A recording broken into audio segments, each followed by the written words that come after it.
It's on here now. The goalkeeper's beat, and South Africa have done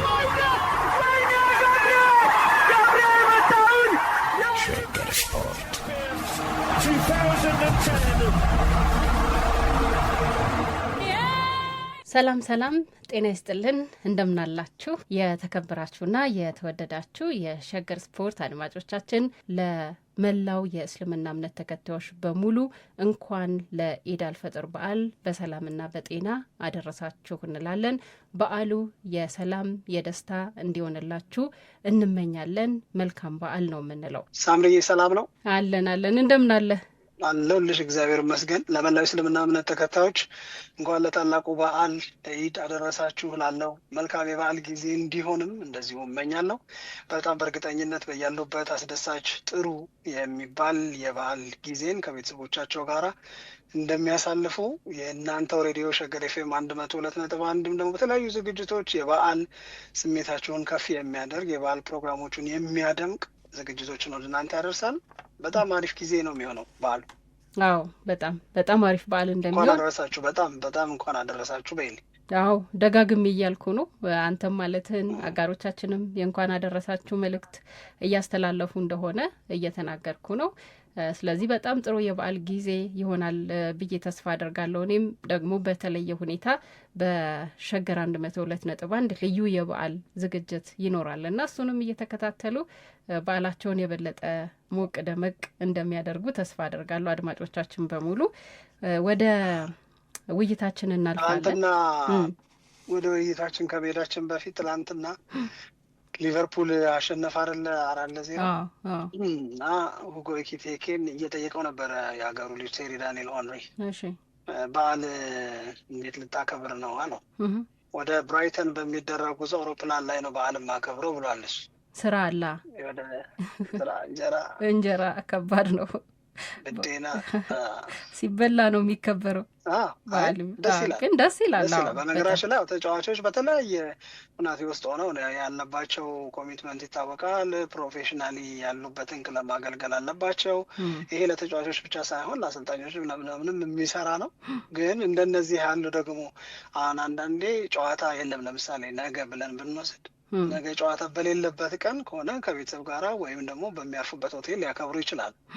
ነገር ግን ለሚቀጥለው ቀን ጨዋታ ለሚቀጥለው ቀን ኃላፊነትን ለመወጣት ደግሞ በአውሮፕላን ለመጓዝ እየተገደድሽ ጨዋታ ስላለብሽ እዛው አውሮፕላን ላይ በዓል ለማክበር መገደድ ደግሞ ሌላ ስሜት ይፈጥራል። አዎ ልክ ነው። በተለይ በዚህ በረመዳን ወርም ላይ ብዙ ጊዜ ጨዋታዎችንም ስንከታተል እኮ እንደምናውቀው በተለይ የእስልምና እምነት ተከታይ የሆኑ ተጫዋቾች ካሉ ልክ የአፍጥር ሰዓት በሚደርስበት ጊዜ ሌሎች ተጫዋቾችም ጨዋታው እንዲቋረጥ ያደርጋሉ በሆነ ምክንያት እና ወዲያው ልክ በሰዓቱ ካፈጠሩ በኋላ እንደገና ወደ ጨዋታ ይመለሳሉ እና በዚህ በጾም ወቅት እኔ የሚታየው ትብብር ደስ ይለኛል። ጨዋታ በሚኖርበት ጊዜ እጅግ በጣም ከምታስቢው በላይ ከምወዳቸው ነገሮች መካከል አንዱ በዚህ የመከባበር ስሜት አፍጥር ሜዳ ላይ ሲከናወን ማየት በጣም ያስደስተኛል። በጣም ስሜት የሚገዛ ነገር አለው። በጣም ደግሞ ጥሩ ነው። እውነት ለመናገር ጥሩ ነው። ቆንጆ ስሜትን ይፈጥራል። ያው ነገ ለምሳሌ ማንቸስተር ዩናይትድ ከበርንመዝ አለው አይደል ጨዋታ። የማንቸስተር ዩናይትድ እና የበርንመዝ ጨዋታ ላይ እንግዲህ እንደነ ማዝራዊ አይነት ተጫዋቾች ተመሳሳይ የበዓል ስሜት ላይ ሆነው ነው የሚያደርጉት። ብቻ ብዙዎቹን ተጫዋቾች ስፖርተኞች የሚመለከት ጉዳይ ነው ልልሽ ፈልጌ ነው ሳምሪ። እሺ በድጋሚ መልካም በዓል እንላለን። ወደ አውሮፓ ሻምፒየንስ ሊግ የምሽት ጨዋታዎች ደግሞ እናልፋለን። መቼም በዘንድሮ የአውሮፓ ሻምፒየንስ ሊግ ጨዋታዎች ላይ እየተመለከትን የምንገኛቸው ጉዳዮች ደግሞ ከሌላው ጊዜ በጣም የተለዩ ሆነው እኔ አግኝቻቸዋለሁ። በተለይ በዚህ በራውንድ ኦፍ 16 ያየናቸው ጨዋታዎች ከገመትነውም በላይ ብዙ ጎሎች የተቆጠሩበት ነው እና ሳየው ነበረ። ለምሳሌ በመጀመሪያው ዙር ጨዋታ እና በሁለተኛው ዙር ጨዋታ አጠቃላይ በተደረጉት 16 ጨዋታዎች 68 ጎሎች የተቆጠሩበት ነው። ብዙ ጎሎች ታይተዋል። ልዩ የሚያደርገው ደግሞ በእኔ አረዳድ ልዩ የሚያደርገው ቼልሲ ላይ 8 ጎል ማስቆጠር ቀላል ነገር አይደለም። አሁን የአትላንታንና የባየር ሚኒክን እሺ ልትረዳው ትችላለህ፣ ባየር ሚኒክ ብዙ ጎል ቢያስቆጥር፣ ግን ፓሪስ ሰን ጀርመን ቼልሲ ላይ በዚህ ያክል መጠን ብዙ ጎል ማስቆጠሩ የባርሴሎናና የኒውካስትል ጨዋታ ትላንትና ጨዋታውን ያየ ሰው በተለይ የመጀመሪያው 45 ላይ የነበረው በጣም ተመጣጣኝ የሚባለው እንቅስቃሴ እንዴት በሁለተኛው 45 ሙሉ ለሙሉ እንደተቀየረና ባርሴሎና በሁለተኛው 45 ብቻ እነዛን 4 ጎሎች ማስቆጠር የቻለበት አጋጣሚ መፈጠሩ እነዚህ ስታይ የተለየ ሁኔታ ውስጥ እንድንቆይ ያደርገናል። ለማንኛውም ግን የሻምፒየንስ ሊግ ጨዋታዎችን በተመለከተ በ24 ሰዓት ውስጥ 4 የእንግሊዝ ፕሪሚየር ሊግ ተሳታፊ ክለቦች ከውድድሩ ውጭ የሆኑበት ውጤት ነው የተመዘገበው እና ለምን በሚለው ላይ ውይይት እናደርጋለን ብዬ አስባለሁ። ከዛ በፊት ግን ከጨዋታዎቹ ጋር በተያያዘ የተወሰኑ ነጥቦችን መጨመር የምትፈልግ ከሆነ እዛ ላይ መነጋገር እንችላለን። አሁን ያነሳሽው የጥቅሉ ጉዳይ የበለጠ ገዢ ይመስለኛል። ምክንያቱም ታስታውሺ ከሆነ የሳምንት ጉዳይ ነው እኮ የነበራለ ከሳምንት በፊት ወይም ከ15 ቀን በፊት ከ16 የእንግሊዝ የአውሮፓ ቻምፒዮንስ ሊግ የራውንድ ኦፍ 16 ተሳታፊ ክለቦች 6ቱ የእንግሊዝ ፕሪሚየር ሊግ ክለቦች ናቸው። ከነዚህ ከ6ቱ እንግዲህ ደግሞ እርስ በርሳቸው የመጫወት እድል ስለሌላቸው ወይም ስላላጋጠማቸው ተጋጣሚዎቻቸውን ቢያሸንፉ እኮ ሩብ ፍጻሜ ላይ 8 ክለቦች ይቀራሉ። ከቀሩት 8 ክለቦች 6ቱ የእንግሊዝ ፕሪሚየር ሊግ ሊሆኑ የሚችሉበት እድል አለ። ምን አይነት የበላይነት ነው? ምን አይነት ዶሚኔሽን ነው ለእንግሊዝ ፕሪሚየር ሊግ ብለን ስንነጋገር ነበር፣ በማድነቅ ስናነሳ ነበር። የምርም ደግሞ የሚደንቅ የምርም ደግሞ የተለየ ቦታ ለመስጠት የሚያስገድድ ስለሆነ ነው። ከዛ እነዚህ ክለቦች ከ6ቱ ወደ ራውንድ ኦፍ 16 ከገቡት ክለቦች መካከል ማለት ነው ወደ 5 የሚሆኑት በቀጥታ ከ1ኛ እስከ 8ኛ ያለውን ቦታ ይዘው የጨረሱ ናቸው። ይሄ ደግሞ ከ1ኛ እስከ 8ኛ ያለውን ደረጃ ይዞ መጨረስ ሌላ የጉብዝና ማሳያ ነው። ጎበዝ ሲኮን የሚገኝ ክብር ነው። ጎበዝ ሲኮን የሚያዝ ቦታ ነው። ስለዚህ እነዚህ ክለቦች ከ1 እስከ 8 ካለው ቦታ 5ቱን ከያዙ ኒውካስትል ዩናይትድ ብቻ በፕሌይኦፍ ተገዶ ወደዛ ደረጃ የገባ ከሆነ ስለ እንግሊዝ እግር ኳስ ኢትስ ቢግ ፕሮሞሽን ትልቅ ነገር ነው ተብሎ ነበር። አሁን 2 ሳምንት ኖረን ከነዚህ ክለቦች ውስጥ አርሰናልና ሊቨርፑል ብቻ አለፉ። ሌሎቹ 4ቱ ቅድም በጠቀስሽው 24 ሰዓታት ውስጥ ከውድድር ወጡ ብለን ለመናገር የምንገደድበት እውነት ደግሞ ለእንግሊዝ እግር ኳስ ሊሆን ይችል የነበረውን መከበር ወደ ምነካቸው ጥያቄ እንድንቀይረው ያስገደደ ነው። ይሄ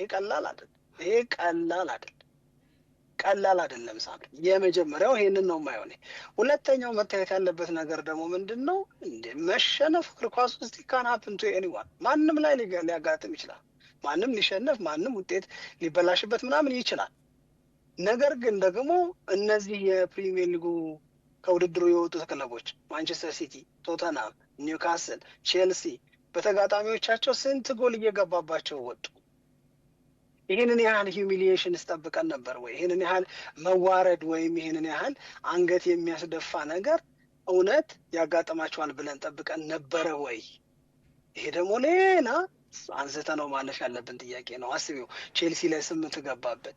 የቼልሲው አሰልጣኝ የሚያነሳው ነገር ምንድን ነው? የተጫዋቾቹ መዳከም። በአንድ አመት ከ6 ወር ውስጥ 100 ጨዋታ በላይ ተጫወትን፣ ልጆቹ አቅቷቸዋል ነው የሚልሽ። ጋርዲዮላ የሚያነሳ አሁንም ስለ ልጆቹ መዳከም ነው። አዎ ልክ ነው። ተጫዋቾቹ ሊደክማቸው ይችላል፣ እረዳለሁ። የሆነ የምረዳው ነገር አለ። የምረዳው ነገር መካከል አንደኛው ለምሳሌ የላሊጋ ክለቦች በላሊጋው አስተዳደር ፕሪቪሌጅድ ይሆናሉ። የሚሰጣቸው የመቀማጠል ነገር አለ። ለምሳሌ ሪያል ማድሪድ ማክሰኞ የቻምፒዮንስ ሊግ ጨዋታ ሲኖረው የላሊጋ ኮሚትመንቱን አርብ እንዲጫወት ፕሮግራም ይስተካከልለታል። በእንግሊዝ ፕሪሚየር ሊግ እንዲህ የሚያደርግልሽ ማንም የለም። ትጫወቻለሽ፣ ገብተሽ ትጫወቻለሽ። ቻምፒዮንስ ሊግ እኮ አለብኝ፣ ያው በቃ ትልቅ ክለብ ነን፣ ይሄንን ነገር በዚህ መንገድ ማድረግ ይጠበቅብሃል። ይሄንን ነገር ማድረግ ከኮሚትመንቱ መካከል አንዱ ነው። ከዚህ ውጭ ምንም የሚደረግ ነገር የለም ይሉሻል። እንደዚህ ያለ ነገር ስለሌለ ጋርዲዮላ ምን ለማድረግ ተገደድኩኝ ብሎ ተናገረ። አሁን ከመልሱ የሪያል ማድሪድ እና የማንሲቲ ጨዋታ አስቀድሞ ለተጫዋቾቹ ብሬክ ለመስጠት ተገደደ። ተጫዋቾቹ ብሬክ ተሰጥቷቸው በተሰጣቸው ብሬክ ነው እንዲጫወቱ የተደረገ። ያ ማለት አንድ የልምምድ ፕሮግራም እንዲያርፉ ተብሎ ተሰረዘ ማለት ነው። እንዲህ ያለ ግዳጅ ውስጥ እየገቡም እንኳን ቢሆን ግን ማንቸስተር ሲቲ ላይ የሆነውን በተወሰነ ደረጃ ኤክሴፕሽናል ብዬ ልወስደው እችላለሁ። ሲቲ ላይ፣ ኒውካስል ላይ፣ ቶተንሃም ላይ ቶተንሃም ትላንት የክብር ሽንፈት የክብር ውጤት ማጣት ነው። ትላንት በጣም አሪፍ ነበረ ቶተንሃም ካላልን በስተቀር ለሌሎቹ ግን የምነካችሁን ጥያቄ ሳልጠይቅ አላልፍም። ሳብሪድ አዎ ልክ ነው። በዛ ላይ ደግሞ የቶተንሃምንም ጉዳይ ካነሳው ምናልባት የቶተንሃም ነገር ኤክሰፕሽናል ሊሆን ይችላል፣ ግን የተጎዱት ተጫዋቾች ቁጥር በቶተንሃም ቤት በተለይ ደግሞ ወሳኝ የሚባሉት ተጫዋቾች ረጅም ጊዜ ከሜዳ ደግሞ መራቃቸውም በዚህ አይነት ችግር ውስጥ እንዲያልፍ እንደ ምክንያት ሊጠቀስ ይችላል። ለማንኛውም አሁን ባነሳ ነው ጉዳይ ላይ ደግሞ እንደ አንድ ሌላ ምክንያት የሚጠቀስ ነገርም አይቻለሁ። አሁን ያልከው ተደራራቢ ጨዋታዎችን የማድረግ ነገር ምንም ልትክደው የምትችለው ነገር አይደለም፣ እየተመለከትን ያለ ነው። ስለሆነ ግን በዚህ በራውንድ ኦፍ 16 ላይ የእንግሊዝ ፕሪሚየር ሊግ ተሳታፊ ክለቦች የደረሷቸው ተጋጣሚዎች ወይም ድሮው በጣም ታፍ የሚባል ነው እና አንድም ደግሞ ከውድድሩ ሊሰናበቱ የቻሉበት ምክንያትም በቃ ተጋጣሚ ለምሳሌ ማንቸስተር ሲቲ የደረሰው ሪያል ማድሪድ ነው። እዚህ ላይ ትንሽ ጥያቄ ማንሳት የሚቻል ይመስለኛል። ምክንያቱም ሪያል ማድሪድ በቀደመው ይሄ ጀግንነቱና አስፈሪነቱ ነው ወይ ያለው የሚለው ጥያቄ ሊነሳ ይችላል። ግን በሌላ መንገድ ደግሞ ካየው ሪያል ማድሪድ ነው ስፔሻሊ ሻምፒየንስ ሊግ ላይ የሚለውን የመከራከሪያ ነጥብ ልናመጣ እንችላለን። ቼልሲን ካየኸው ፓሪስ ሰን ጀርማ ጋራ ነው ጨዋታውን ማድረግ የቻለው። ስለዚህ ከባድ ተጋጣሚ ነው። አትሌቲኮ ማድሪድ ከቶትናም ጋራ፣ ባርሴሎና ከኒውካስትል እና እነዚህ የእንግሊዝ ፕሪሚየር ሊግ ተሳታፊ ክለቦች በአንጻራዊነት አርሰናልና ሊቨርፑል ናቸው ትንሽ ጨዋታ በቃ ቀለል ያለ ጨዋታ ደርሷቸዋል ተብሎ ሊጠቀስ የሚችለው እና ለስንብታቸው በምክንያትነት ተጋጣሚዎቹንም አብሮ መጥቀስ ይቻላል። እዚህ ጋር አብሮ ይሄ ነገር እየተነሳ ስለሆነ እንደዛ ይሰማሃል? እኔ ሳምሪ አሁን ይልሽ ፋክተር አይደለም ልልሽ አልችልም። ፋክተር አይሆንም ምናምን ልልሽ አልችልም። ማንቸስተር ሲቲ በሪያል ማድሪድ ሊሸንፍ ይችላል። ከ8 የአውሮፓ ቻምፒዮንስ ሊግ ውድድሮች በ7 ተገናኝቷል። ከ8 ማንቸስተር ሲቲ የሚያሸነፈበት ሪያል ማድሪድ የሚያሸነፈበት አለ። በቃ የሁለት ትልልቅ የአውሮፓ ክለቦች ጨዋታ ነው። ውጤቱ ወደዚህም ወደዛም ሊሄድ ይችላል። በእለቱ በሚኖራቸው ልክነት ላይ የተመሰረተ ወይም በውድድር ዓመቱ ባላቸው ስብስብና ስብስቡ ዴሊቨር ማድረግ በቻለው ነገር ላይ ሊመሰረት ይችላል። በተመሳሳይ ፓሪስ ሰን ጀርማን ያለፈው የውድድር ዓመት የቻምፒዮንስ ሊጉን ዋንጫ ያሸነፈ ነው፣ ምንም ጥያቄ የለውም። ቼልሲም ትልቅ ክለብ ነው። በሁለት ክለቦች መካከል የሚደረግ ጨዋታ እንደዚሁ ሊሆን ይችላል። በባርሴሎና እና በኒውካስል መካከል ለእኔ እኩያነት የለም። በአትሌቲኮ ማድሪድ እና በአሁኑ ቶተናም መካከልም ለእኔ እኩያነት የለም። ነገር ግን እኩያነት የላቸውም በምላቸው ኒውካስል እና ባርሳ መካከል፣ አትሌቲኮ ማድሪድ እና ቶተናም መካከል ቢሆን እንኳን ያየሁትን አያለሁ ብዬ ግን ልጠብቅ አልችልም። ያየሁትን ሳይ ደግሞ የደረሳቸው ከባድ ተጋጣሚ ስለሆነ ነው እያልኩኝ ለቦዶ ግሊምት ቢሆን የማንሰጠውን ምክንያት ለቼልሲ ሲሆን ልሰጥለት አልችልም። እነዚህ ክለቦች ችለው ጎብዘው ታሪካቸውም ክብራቸውም የዘንድሮ ውጤታቸውም ለዚህ ውድድር በዚህ ምዕራፍ ለመወዳደር ስለሚያበቃ ነው። ነገርኩሽ። በአግሪጌት 2-1 በሆነ ውጤት ፒኤስጂ ቼልሲን ከውድድር አስወጣው ቢባል ወሬም አይሆንም። 8 ሲያገባበት ግን እኔ ምልሽ አንዳንዴ የምትሸነፊበትን መጠን መገደብ እስካለመቻል ስትሄጂ ምን ነካሽ ሳልል ላልፍ አልችልም ነው። ምን ነካቸው? አንዱ ክለብ ብቻ ቢሆን ደግሞ እንደዛ ቢሆን እሺ ችግር የለውም እንዴ። 2-3 ክለቦች የገባባቸውን እንደምረው እንዴ ሳምሪ ወይም 4 ክለቦች የገባባቸውን እንደምረው 8 ምናምን ከሆኑ ከአውሮፓ ቻምፒዮንስ ሊግ ላይ ልምድ ከሌላቸው ሀገሮች የመጡ ክለቦች ላይ የሚሆን ነገር የሆነ እኮ ነው የሚመስለው። የእንግሊዝ እግር ኳስ ላይ የእንግሊዝ ፕሪሚየር ሊግ ክለቦች ላይ የሆነው አንዱ ላይ አይደለም አይሆነው። እነዚህ ሚኖስ የምንላቸው አለ አይደል? ትንንሽ የምንላቸው ቡድኖች እንዲህ ሊሆኑ እንደሚችሉ የሚጠረጠሩ እንዲህ ሊሆኑ እንደሚችሉ የሚገመቱ ክለቦች እኮ አሉ። የእግር ኳስ ውጤታቸው ደካማ ነው። የእግር ኳስ ውጤታቸው ሪከርዳቸው ዝቅ ያለ ነው። ከዚህ በፊት ያላቸው ልምድ አነስተኛ ነው። ስብስባቸው እኩያነት ያንሰዋል ከትልልቆቹ ጋር ምናምን የምንላቸው ቢሆኑ የማይገርሙን ክለቦች እኮ አሉ። ስለዚህ እንደነዚህ ያሉ ክለቦች ጋር በሚደረግ ጨዋታ እንዲህ ያለ ውጤት ትልልቆቹ አስመዝግበው ቢሆን ኖሮ ኖርማል አድርጌ እቀበለዋለሁ። ግን 28 ጎል ይገባብሻል። በጣም ብዙ 28 ጎል ያልጠበቅ ነው። አዎ የእንግሊዝ ፕሪሚየር ሊግ ተሳታፊ ክለቦች ላይ የተቆጠሩት ጎሎች በጣም በጣም ብዙ ናቸው። እንዳልከው ነው። እኔም ልገምተው የምችለው ነገር አይደለም። በተለይ በጣም እኔ እንደውም የገረመኝ ትላንትና በመጀመሪያው ዙር ጨዋታ ላይ ባርሴሎናና ኒውካስትል ዩናይትድ ሲጫወቱ በጣም ታፍ ጌም ነው የነበረው እና ያንን ጨዋታ ኒውካስትል ማሸነፍ ነበረበት። እንዳየነው ከሆነ ትልቁን የበላይነት የወሰደው ኒውካስትል ስለሆነ፣ ትላንትና በነበረውም ጨዋታ ደግሞ በተለይ የመጀመሪያው 45 ላይ ከፍ ያሉት ንቅንቆች ነው የነበሩት። በባርሴሎናም በኩል ባርሴሎና ላይ ጎል ማስቆጠር ያን ያክል ከባድ አይደለም እንዳየነው ከሆነ፣ ትላንትናም ደግሞ ኒውካስትል ላይ ጎል ማስቆጠር ያን ያክል ከባድ አይደለም። ግን ሁለተኛው 45 ላይ ነገሮች በዛ መንገድ ተቀያይረው የመጡበት በተለይ ኒውካስትል ዩናይትድ እንደዚህ ተዳክሞ ወደ ሁለተኛው 45 የመጣበት ምክንያት ግን በጣም ገርሞኛል። እኔም ብዙ እድል ከነበራቸው ክለቦች መካከል ወደ ቀጣዩ ዙር ለማለፍ አንደኛው ስለነበረ ነው። ግን ሌላ አንድ እኔን ያሳመነኝ ምክንያት እዚህ ላይ ልጨምርልሽና አንድ ነገር የኒውካስትል ዩናይትድ እና የባርሴሎና ጨዋታ ያው 180 ደቂቃ አይደለም። ከ180 ደቂቃው ብሎ ቢቢሲ ያስቀመጠው ሀሳብ ያንቺን ስለሚደግፍልሽ ነው። ሳ 135ቱን ደቂቃ ኒውካስትል ልክ ነበራል። እንግዲህ እሱ ገብቶሻል። ከ180 ደቂቃ 135ቱን ኒውካስትል ዩናይትድ ልክ ነበራል። ይሄ ማለት አንቺ እንዳነሳሽው ሁለተኛው 45 ላይ የ135 ደቂቃውን ጉብዝና ጥረት ከባርሴሎና ጋር ምን ይፈጠር ይሆን በሚል ስሜት ይዞን የዘለቀውን ነገር ምን አተነነው ብለሽ መጠየቅ ግዴታ ነው ማለት ነው። እነዛ ደቂቃዎች ላይ ነው 4 ጎሎች የገቡት። ሁለተኛው 45 ላይ ነው 4 ጎሎች የገቡት። ቀላል ሆነ ደግሞ ከ130 በጣም ቀላል ሆነች።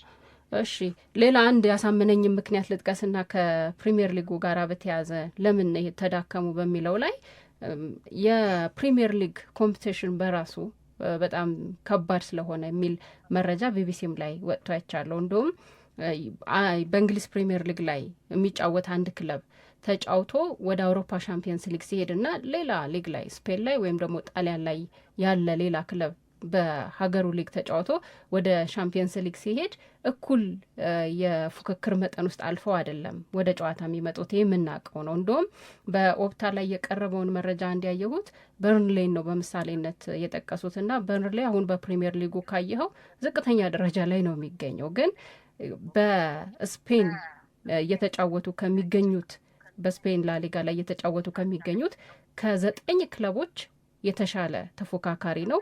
እንደዚሁም ደግሞ በሴሪያ ላይ እየተጫወቱ ከሚገኙት ከ11 ክለቦች በላይ ተፎካካሪ ነው። ስለዚህ አሁን ለምሳሌ ሊቨርፑልን ብናይ እንዲሁ በምሳሌ ነው። ከበርንሌ ጋር ተጫውቶ ወደ ሻምፒየንስ ሊግ ቢሄድና ሪያል ማድሪድ ደግሞ ከሌላ ክለብ ጋር ተጫውቶ ወደ ሻምፒየንስ ሊግ ቢመጣ ከኤልቼ ጋር ተጫውቶ ወደ ሻምፒየንስ ሊግ ቢመጣ እኩል የፉክክር መጠን ውስጥ አልፈው እኩል በተጋጣሚዎቻቸው ተፈትነው ወደ ሻምፒየንስ ሊግ መጡ ብሎ ለመናገር ያስቸግራል። እና የእንግሊዝ ፕሪሚየር ሊግ ተሳታፊ ክለቦች አንድም የሚቸገሩበትና የሚዳከሙበት ምክንያት የሊጉ ጠንካራ ተፎካካሪዎች በሊግ ውስጥ ያሉት ተፎካካሪዎች በጣም ጠንካራ መሆናቸው ነው የሚልም ሀሳብ አብሮ ቀርቧል። እና ይሄ የሚያስኬድ ይመስለኛል በእኔ ሀሳብ የሚያስኬድ የሚመስል እኔ ግን የማልቀበለው ነው። እኔ ደግሞ ምለው እኔ ለስንፍና ወይም ለማቃት ስም ተሰብስቦ እንደማውጣት አድርጌ ነው የምወስደው። ለምን በይኝ፣ የእንግሊዝ ፕሪሚየር ሊግ ክለቦች መካከል ሊቨርፑል እና አርሰናል አልፈዋል። አሁን ስትዘረዝሪው የነበረውን ህይወት ነው እነሱም ሲኖሩ ያየ ነው። ይሄ አርሰናልም ህይወት ነው፣ ይሄ ሊቨርፑልም ህይወት ነው። ኒውካስትል ተደብቆ የሚኖረው ህይወት የለውም በእንግሊዝ ፕሪሚየር ሊግ ወይም ማንሲቲ፣ ቼልሲ እና ቶተናም። አንደኛው ማነሳልሽ ነገር እነሱም ብቻ ለይቶ የሚመታ እነሱም ብቻ ለይቶ የሚያዳክምና አሁን የምንለው ተጽዕኖ ውስጥ የሚከት ነገር የለም። የመጀመሪያው ነጥብ እሱ ነው። ሁለተኛው የእንግሊዝ ፕሪሚየር ሊግ በድንገት ዘንድሮ አይደለም ጠንካራው ሊግ የሆነው። የእንግሊዝ ፕሪሚየር ሊግ ላይ ሁልጊዜም በተደጋጋሚ የምንለው አንድ ነገር አለ። በአንደኛውና በ20ኛው ክለብ መካከል የሚደረግ ጨዋታ ታፍ ነው፣ ጠንካራ ነው እንላለን። በዚህ ሂደት ውስጥ እያለፉ የፕሪሚየር ሊጉ ክለቦች ማንቸስተር ዩናይትድ፣ ሊቨርፑል፣ ቼልሲ፣ ማንቸስተር ሲቲ የቻምፒዮንስ ሊግን ዋንጫ አሸንፈዋል። በሁለት የእንግሊዝ ክለቦች መካከል የዋንጫ ጨዋታዎችን ከአንድ በላይ በሆነ አጋጣሚ አይተናል። ቶተናም ከሊቨርፑል አይተናል። ማንቸስተር ዩናይትድ ከቼልሲ አይተናል። እንደዚሁም ደግሞ የቼልሲን እና የማንቸስተር ሲቲንም የቻምፒዮንስ ሊግ ፋይናል አይተናል። ከግማሽ ፍጻሜ ውስጥ ከአራቱ 3ቱ ሆነውም አይተናል። 4 ክለቦች ሲቀሩ ከ32 3ቱ መጨረሻ ቀሪዎች ውስጥ የእንግሊዝ ፕሪሚየር ሊግ ክለቦች ሆነው ያውቃሉ።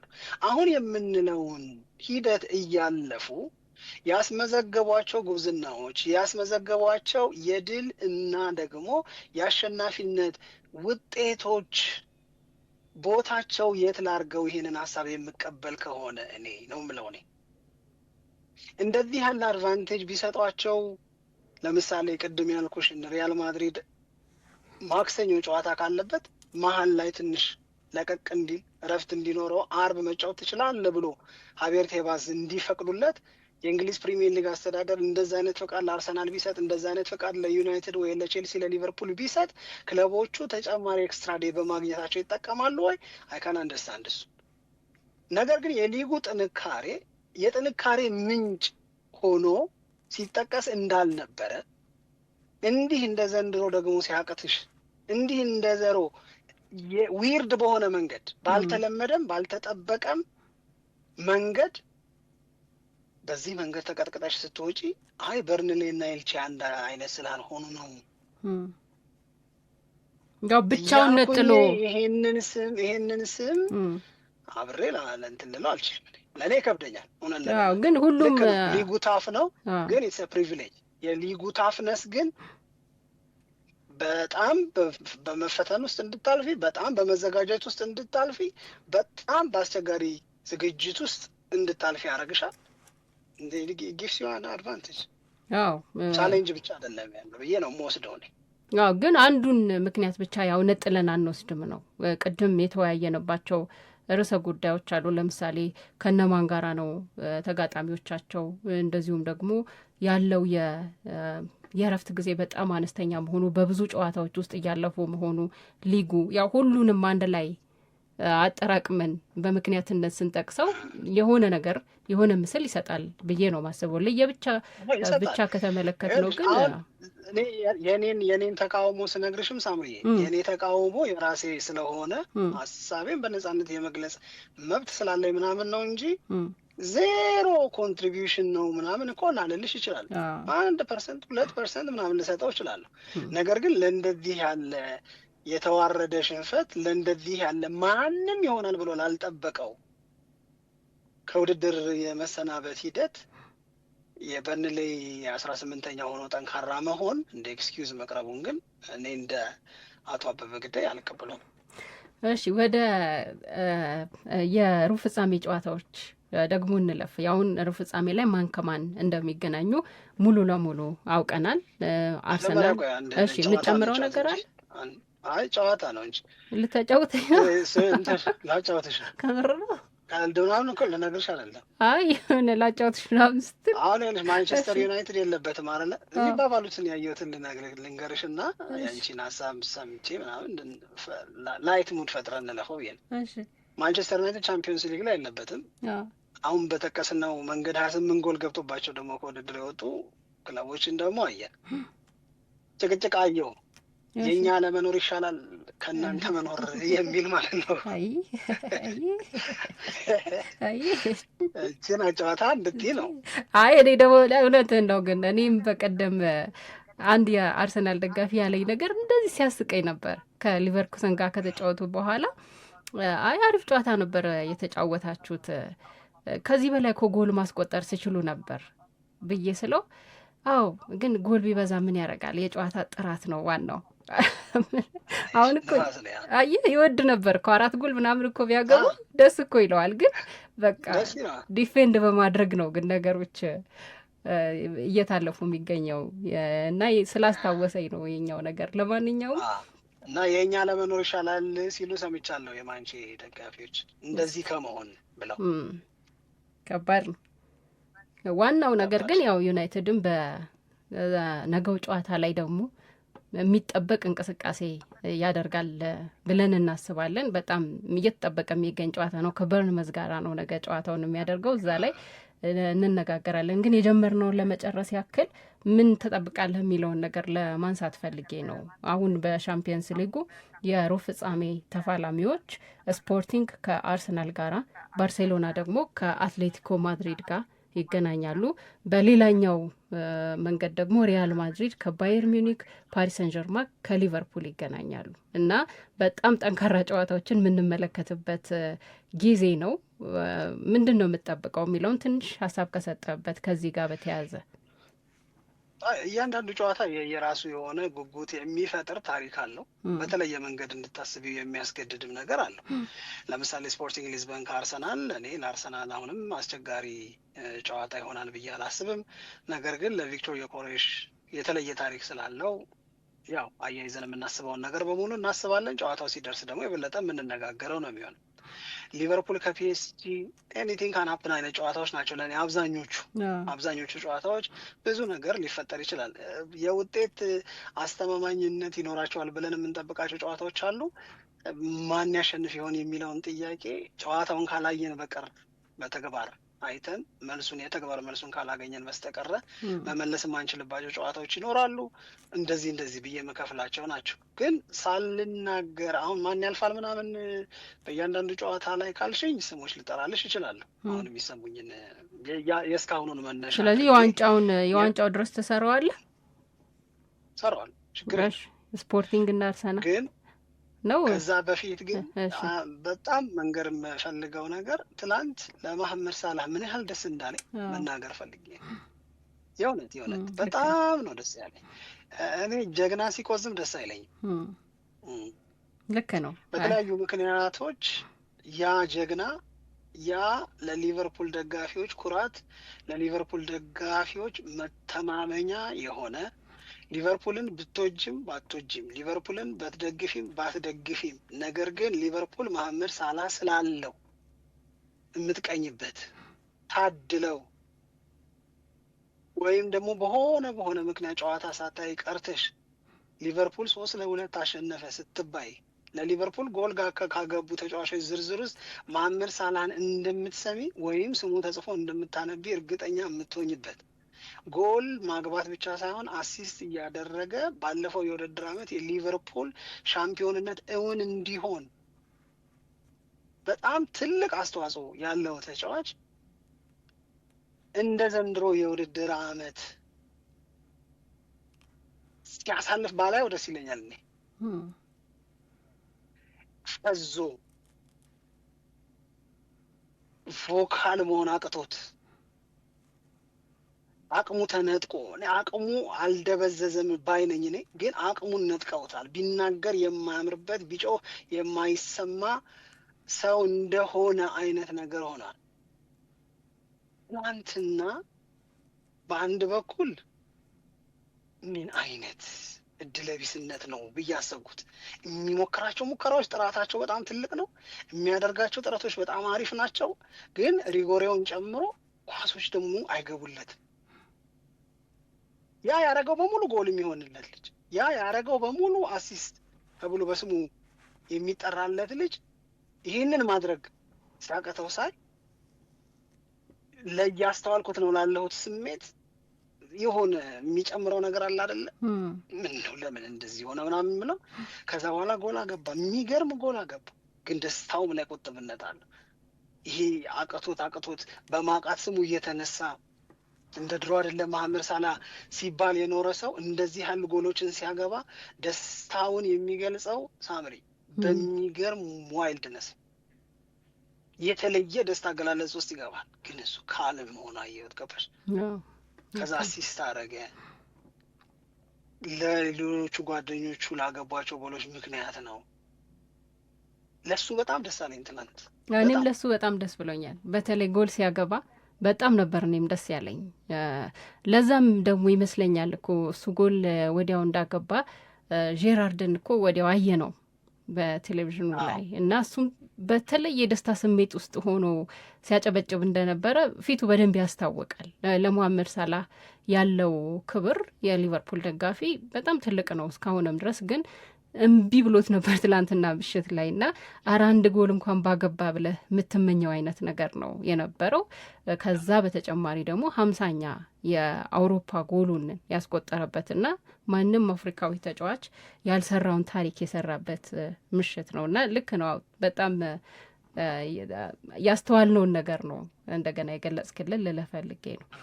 መልካም ባል በሌላ መርሳ ይደርሰዋል ይደርሰዋል። እሺ ለማጠቃለል ይህንን ርዕሰ ጉዳይ እስከ ዋንጫው ድረስ ያለውን ሰራዋለው ቀሎኛል ብለሃል። ቀሎኛል አላልኩም፣ ያዘዝሽኝን እፈጽማለሁ። እሺ ግን እንስራው፣ ችግር የለም። እሺ ከስፖርቲንግ እና አርሰናል ባርሳና አትሌቲኮ ማድሪድ ባርሴሎና። እሺ ባርሴሎና እና አርሰናል ፓሪስ ሰን ጀርማን እና ሊቨርፑል ፓሪስ ሰን ጀርማን። እሺ ሪያል ማድሪድ እና ባየር ሚኒክ። ብዙ ሰው ሊቨርፑል እያለ ነው። አርነ ስሎት ላይ መተማመን ከከበዳቸው ሰዎች መካከል ስለሆንኩ እሺ። ስለዚህ ፒኤስጂ ልክ እንዳምናው በኖካውቱ ላይ ከባዱን ባህሪ ይዞት ይመጣል። አውሬ ሆነው የሚመጣ ነው ይመስለኝ። ከዚህ በኋላ ፓሪስ ሰን ጀርማን ላይ ከዚህ በፊት ያየናቸው ጉድለቶች ላይኖሩ ይችላሉ። ከዚህ በኋላ እየታረመ ሞር ማቹር እያደረገ አስተውላችኋል። ግን ከጥሎ ማለፉ በኋላ ስንል እንደነበረው አምና ዘንድሮም እንደዛ የሚያስብለን ይመስለኛል። ሪያል ማድሪድ እና ባየር ሚኒክ እሺ ሪያል ማድሪድ በቃ ባየር ሚኒክ እሺ። ስለዚህ ከዛ ፓሪስ ሰን ጀርማን እና ባየር ሚኒክ ይገናኛሉ ማለት ነው። ማን ነው? አርሰናል እና ባርሴሎና። እንቀጥል ወይስ ይበቃል? እንቀጥላለን። ከፓሪስ ሰን ጀርማን እና አርሰናል ከባየር ሚኒክ እና ፒኤስጂ ባየር ሚኒክ ነው የምለው። እሺ ባርሳና አርሰናል ለእኔ ታፉ ለመገመት ታፉ ይሄ ነው። ባርሴሎና የሚገባበት ቡድን ነው። አርሰናል ለእኔ ሞር ሶሊድ ነው። ሶሊዱን አርሰናልን እመርጣለሁ። ስለዚህ የዋንጫ ጨዋታው በባየር ሚኒክ አርሰናልን ማሸነፍ ለባርሴሎና ከባድ ነው። አዎ ስፔሻሊ ደግሞ አርሰናል ጎል የማስቆጠር አቅሙን ትንሽ ካሳደገ በቀላሉ ሊያሸንፈው የሚችል ሊሆን ይችላል። ባርሴሎና ላይ በተደጋጋሚ የምናያቸው የመከላከል ችግሮች ትላንትናም ስለነበሩ ማለት ነው በእኔም በኩል። ስለዚህ ባየር ሚኒክ እና አርሰናል የዋንጫ ጨዋታ ፋይናል የምጠብቀው እነሱ። እሺ ዋንጫውን ማን ይበላዋል እንዳልልክ ፈራው እኮ ነው። አይ በቃ እዚህ ድረስ ነው የምንሄደው ለጊዜው። ግን ይሄ ይሆናል የሚል ሰፊ ግምት አለ። ግምቴ ላይ ልዩነት አለሽ? አይ የለኝም። እኔም ተመሳሳይ ነገር ነው የሚሰማው። የከበደሽ ስናገር ከሪያክሽንሽ የገባኝ የፒኤስጂ እና የሊቨርፑል ነው። አይ ቲንክ አንቺ ሊቨርፑል እያልሽ። አይ አላልኩም ስላልሽ አይ እኔ ተቀበልሽኝ የመሰለኝ እሱን ነው። እሺ አይ እኔ እንደውም በዚህኛው የሻምፒየንስ ሊግ ላይ ባየር ሚኒክ በጣም ከሌሎቹ ክለቦች በጣም ተጠናክሮ አይቼዋለሁ። ምናልባት እንግዲህ በቀጣይ ጨዋታዎች ላይ ምን ሊፈጠር እንደሚችል አናውቅም፣ ግን በደንብ ቡድኑ እያደገ የመጣ እንደገና ደግሞ ይሄ የፊት መስመሩ የሚያስፈራ ነው በጣም እስካሁን ካየናቸው አሁን ካሉት ከነዚህ ከጠቃቀስናቸው ክለቦች በተለየ ሁኔታ የአጥቂዎቹ ጥንካሬ ጎል የማስቆጠር አቅም የባየር ሚኒክ ከፍ ይልብኛል እና ለዋንጫ ጨዋታ አርሰናል እና ባርሴሎና ማን ነው ባየር ሚኒክ የሚደርሱ ከሆነ ለአርሰናል በጣም ከባዱ ጨዋታ ይሆናል ብዬ የምገምተው እሱ ነው። አዎ ከባዱ ጨዋታ የሚሆነው ልክ ነው እሱ ነው። ግን ለአርሰናል ከባዱ ጨዋታ እንዳልሽው ለባየር ሚኒክም ከባዱ ጨዋታ እሱ። እኔ አሁን ሰዎች አርሰናልን የተረዱበት መንገድ ጋር ለእኔ ልዩነት አለኝ።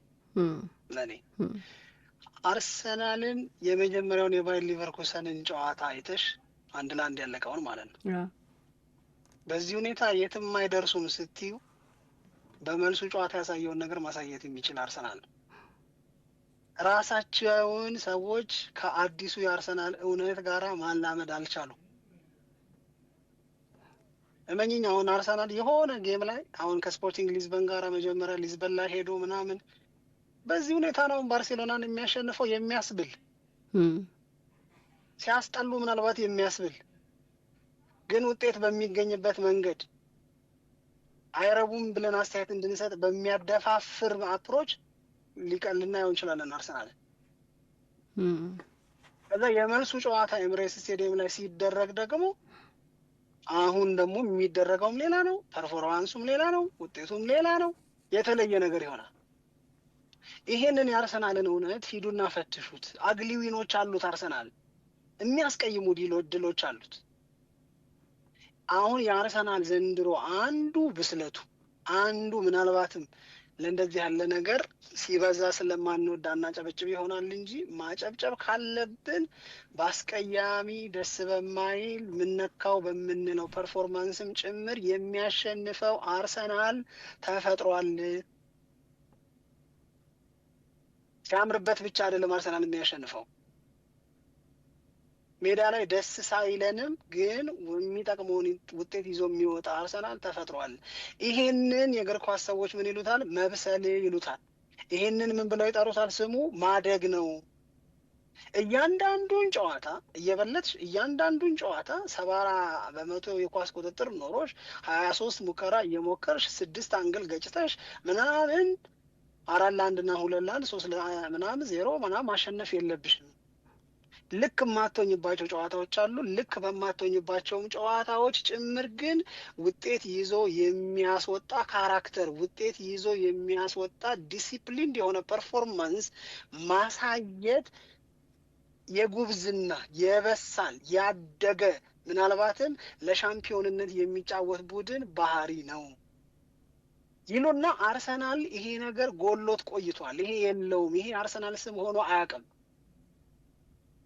በተደጋጋሚ ሲባል እንደነበረው በተደጋጋሚም እንደሚነሳው አርሰናል እንደነዚህ ያሉ ነገሮች የሌሉት ሶፍት ማለት ልፍስፍስ ማለት ያቃተው ዕለት ድራሹን የምታጠፊው ማለት ነው። ያቃተው ዕለት የወሰድሽበትን ብልጫ ተቋቁሞ የነበረሽን የሜዳ ላይ የበላይነት ተቋቁሞ የበለጠው ቡድን የበለጠ ውጤት ይዞ እንዳይወጣ ማድረግ አለመቻል ማለት ነው። እንደዚህ ነው አርሰናል የነበረው። የአሁኑ አርሰናል እንደዚህ አይደለም። የአሁኑ አርሰናል አሪፍ ላይሆን ይችላል። ሜዳ ላይ አይነገቡ የምትይውን ነገር ወይም በተለምዶ እኔም አንቺም ሌላውም የእግር ኳስ ወዳጅ የአርሰናል የምንለውን ነገር ማሳየት ሳይችል ሊቀር ይችላል። ግን ከዛ ቀንም ውጤት ይዞ ይወጣል። በዚህ ረገድ አርሰናል አድጓል። ይሄንን የአርሰናልን መልክ ይሄንን የአርሰናልን ማደግ የተገነዘቡ ሰዎች አሉ። አሁንም ጊዜ የወሰደባቸው ሰዎች አሉ። ቶሎ ብርግግ የሚሉ ሰዎች አሉ። እሺ የዛ ነው ኤኒቲንግ ብዬ ከባድ ነው ስትይ ለአርሰናል ባየር ሚዩኒክን መግጠም አዎ ባየር ሚዩኒክን መግጠም በጣም ከባድ ነው። ግን በተመሳሳይ አርሰናልን መግጠም ግን ከባድ ነው። በእርግጠኝነት ነው የምነግርሽ። በጣም ከባድ ማለት ለማንም ኢዚ አይደለም አሁን አርሰናልን መግጠም። አዎ ስፔሻሊ ደግሞ እስከ ዋንጫው ድረስ ከተጓዘ እኔም አርሰናል ቀላል ተጋጣሚ ላይሆን የሚችልባቸውን ምክንያቶች መዘርዘር የምንችል ይመስለኛል። ለማንኛውም ግን በአርሰናልም ጉዳይ ላይ ሆነ እንደዚሁም ደግሞ በእሁድ በሚደረገው የካራባው ካፕ ጨዋታ ላይ በቀጣይ በፕሮግራሞቻችን ላይ ሰፋ ያለ መረጃዎችን ለአድማጮቻችን ለማቅረብ እንሞክራለን። አሁን ግን ከሻምፒየንስ ሊግ ተሳትፎ ጋር በተያያዘና የእንግሊዝ ክለቦችን ምነካቸው በሚለው ላይ የተለያዩ ነጥቦች ስናነሳ ነበር የቆየ ነው። አሪፍ ነጥቦችን አንስተናል ብዬ አስባለሁ። ባቤ It's on here now. The goalkeeper's beaten and South Africa have done